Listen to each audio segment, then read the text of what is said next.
distancia separa la dicha de mi pobre vida. Que pronto te olvidas de tantas promesas ayer tú pasé. Recuerdo que un día estando en mis brazos así me decía: yo me moriría si tú me abandonas en Brasil. Al verte de nuevo como aquel entonces no eres extraña, revive en mi mente los dulces momentos que hemos vivido. Me lleno de angustia al saber que ahora ya no eres mía. Se me va la dicha con esa esperanza que en ti yo tenía.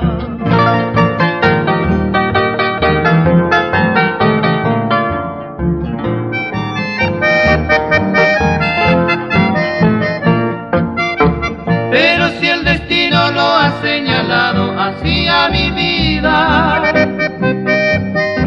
seguir el camino en busca de olvido de tu Guarajú. Aunque es difícil poder olvidarme de ti, amor mío, en mi vida triste seguiré llorando por tu Curú.